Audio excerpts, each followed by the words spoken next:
Hello and welcome to my YouTube channel Biochem. I hope that you are doing well and have a great time. So आज हम जो topic पढ़ेंगे that's आर्चोबैक्टीरिया।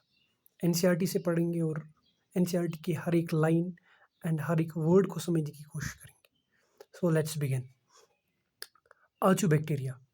These bacteria are special since they live in some of the most harsh habitats such as extreme salty areas जिनको हम halophiles कहते हैं, hot springs जो कि थर्मोएसिडिफाइल्स एंड मार्शी एरियाज यानी कि methanogens. Archobacteria differ from the other bacteria in having a different cell wall structure, and this feature is responsible for their survival in extreme conditions. Methanogens are present in the gut of several ruminant animals such as cows and buffaloes.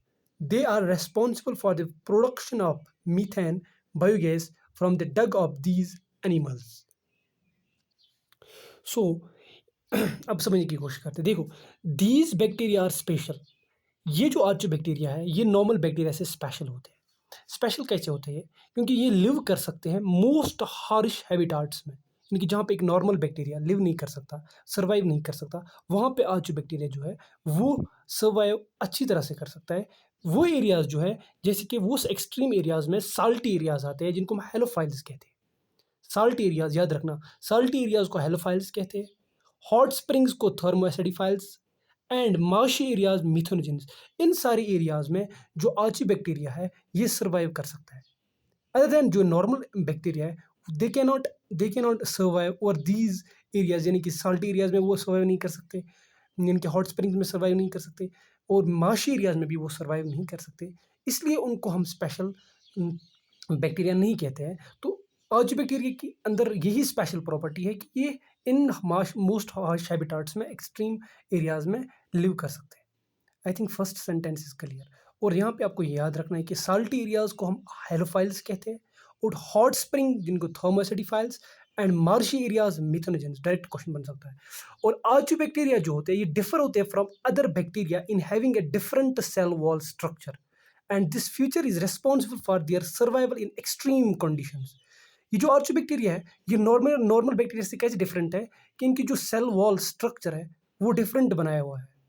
और इनमें जो difference है normal bacteria से वो cell wall का structure जो है उसमें डिफरेंस है आर्चोबैक्टीरिया और बैक्टीरिया के में, नॉर्मल बैक्टीरिया के दरमियान। एंड इसी फ्यूचर की वजह से यही फीचर उनके लिए रेस्पॉन्सिबल होता है एक्सट्रीम कंडीशन में सर्वाइव करने के लिए। सो ये जो methanogens are present in the gut of several ruminant animals such as cows and buffaloes. और इनमें से जो ये मार्शी एरियाज में मिथोनोजेंस रहते हैं, ये मिथोनोजेंस जो होते हैं ये कहाँ प्रेजेंट होते हैं? ये होते हैं gut of the ruminant animals. Ruminant animals उन एनिमल्स को हम कहते हैं जिनके पास स्टोमक के साथ साथ रोमेन भी प्रेजेंट हो, यानी कि जो कि ग्रास में डाइजेशन में हेल्प करता है, उसी को हम रोमेन कहते हैं। वो स्टोमक के साथ होता है इन रोमिनेंट एनिमल्स में, जैसे कि काऊ होता है, बफेलोज होते हैं। And they are response for the production of methane biogas from the dung of these animals. ये जो एनिमल्स होते हैं यानी कि काउज बफेलोज, इनका जो डग है वहाँ से हम मीथेन बना सकते हैं, बायोगैस, जो आप आगे पढ़ोगे 12th में आप पढ़ोगे। और उसके लिए जो रेस्पॉन्सिबल होते हैं वही यही बैक्टीरिया होते हैं मिथोनोजेंस। ये इनकी स्पेशल प्रॉपर्टी है। तो आपको यहाँ पे याद क्या रखना है, सिंपली जो मैं आपको ओवरव्यू देता हूँ इस टॉपिक का। पहले आपका ओवरव्यू ये है कि इस टॉपिक का ओवरव्यू आपको ये है कि ये जो बैक्टीरिया होते हैं, आज बैक्टीरिया, ये स्पेशल होते हैं। स्पेशल क्यों होते हैं? क्योंकि ये मोस्ट हार्श हैबिटाट्स यानी कि एक्सट्रीम कंडीशंस में सर्वाइव कर सकते हैं। वो एक्सट्रीम कंडीशन क्या होगा? साल्ट एरियाज यानी कि हेलोफाइल्स, हॉट स्प्रिंग्स यानी कि थर्मोएसिडिफाइल्स और मार्शी एरियाज को मिथोनोजेंस कहते हैं। पहला पॉइंट। एंड जो सेकंड पॉइंट आपको याद रखना है कि आज बैक्टीरियाज जो है ये नॉर्मल बैक्टीरिया से डिफरेंट कैसे हो सकते हैं? कैसे होते हैं? सेल वॉल स्ट्रक्चर की वजह से ये डिफरेंट होते हैं। Second point. और ये यहाँ पे आपको ये भी याद रखना है कि यहाँ पे एसोसिएशन रीजन क्वेश्चन बन सकता है। सेल वॉल स्ट्रक्चर से किसके लिए रेस्पॉन्सिबल होता है? ये रेस्पॉन्सिबल होता है इनको इनकी सर्वाइव करने में किसमें? Extreme condition. आई थिंक ये पॉइंट, दो पॉइंट आपको क्लियर हुए होंगे। और तीसरा पॉइंट आपको ये याद रखना है कि जो मिथेनोजेंस होते हैं ये प्रेजेंट कहाँ होते हैं? ये प्रेजेंट होते हैं gut of several ruminant animals, जो मैंने आपको भी समझाया, यानी कि काउज के गट में, बफेलोज के गट में मिथेनोजेंस प्रेजेंट होते हैं।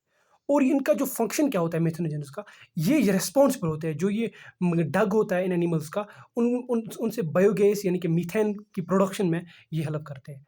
आई थिंक आपको समझ आया होगा और आपने ये टॉपिक अच्छी तरह से अंडरस्टैंड किया होगा और हर एक पॉइंट को आपने समझा होगा। And I hope that you would like this video and do share, comment and subscribe on this video. तो अब